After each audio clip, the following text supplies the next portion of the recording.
Lonely Attack on the Different World, web novel chapter 107. I think even touring around the local places for sightseeing in any world would still require money. Day 41, Morning, White Weirdo Inn. Guiding principles, basic guidelines dictating which actions should be taken, under what kind of notions, seeking what kind of results. No matter how I look at it, I lack funds. If I don't do something, I won't even have enough to pay for the inn. I'm seeking money, seriously. And so I'm thinking of going to a labyrinth, a dungeon. It seems dungeon tours are pretty profitable, so I thought I'd make some money while also sightseeing. A labyrinth? A dungeon? Do you mean that place where everyone was desperately trying to kill as many monsters as possible to at least somehow get their numbers down? That thing? Just where in this world is such a fun dungeon where you can make money while sightseeing? Well, monsters' numbers will go down with just me being inside, and I also have a person fully capable of destroying it on her own. Aren't I working hard? And she finally got outside, so I'd like to show her the world. I mean, I also didn't see anything apart from the town and the forest. Yes, it's important to expand your horizons. After all, we don't even have published travel diaries. Or actually, doesn't something like Travel Diaries of the Remote Frontier sound pretty cool? So, are you going to traverse it like the Great Dungeon? I wouldn't say I traversed the Great Dungeon, more like I took a wrong step and fell all the way down.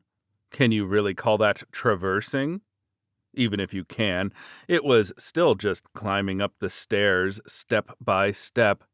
Speaking of which, the stairs were way too long. No, just go inside, stroll around up to the point we can safely reach, make money and go back? Kind of? Was a dungeon a place where you can safely loiter around, make money, and go home? I kind of remember almost dying there. Well, that's because you don't account for a safety margin. Since you have no concept of risk management, you come close to dying. That is what I thought, but I didn't say it out loud. Even so, they are glaring at me for some reason. Glaring really hard. Yeah, I guess I should keep my mouth shut.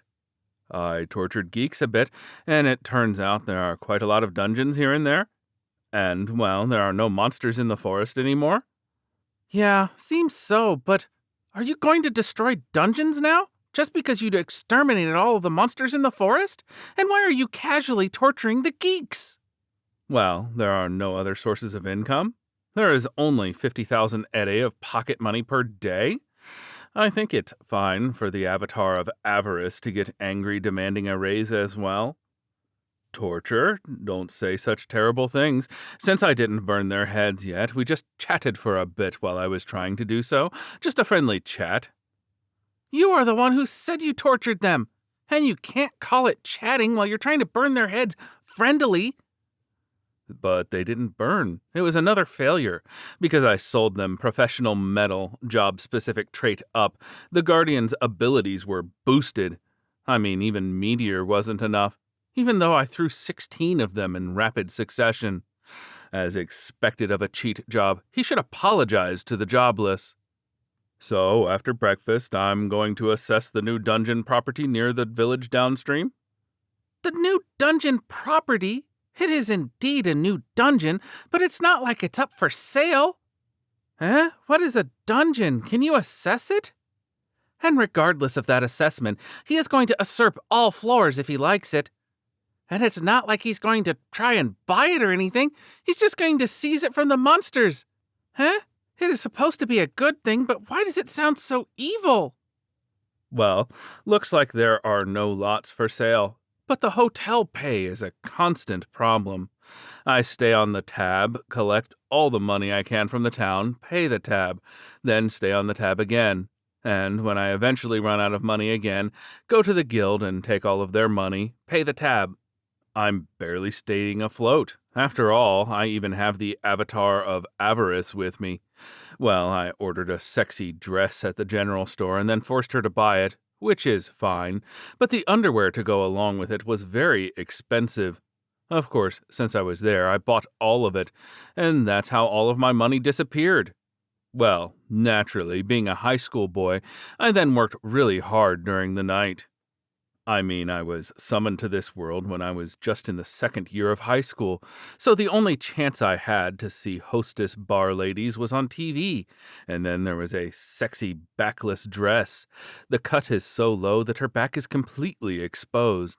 Of course, as a high school boy, I couldn't afford not to buy it. Both the dress and what's inside were amazing. Coincidentally, it's a pretty new and weak dungeon with only a few floors. Wouldn't floors 10 to 20 be just right for an underground residence? And it is also close to the town. As I thought, he wants to occupy the dungeon. There is nothing coincidental about this. This was your plan from the beginning.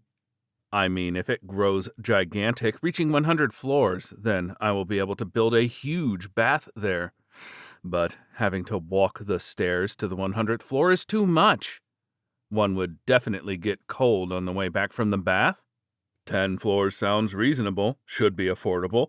The only thing in question is the arrangement of rooms, I guess. Are we still talking about dungeons? You didn't switch to real estate talk, right? And there is no affordable to dungeons. And what kind of arrangement did you expect to see? I'd be very surprised if the dungeon map had 3 LDK written on it. In the first place, a house spanning 10 dungeons floors is reasonable? Close to the town, fully equipped with a village in proximity, an underground housing of reasonable size and a moderate floor count. Surrounded by nature, you will also be able to enjoy a great panorama view. Well, not like it's a very unique point. Everything is surrounded by nature here. I'd rather prefer some kind of trading center.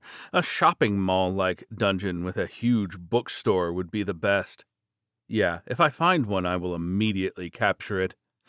Well, first I have to take a look anyway, so let's head there. The great dungeon was too big, and for some reason the lower floors are in danger of collapse because they are riddled with holes, so it's not safe. Armored Prez-san is looking at me with a flat gaze.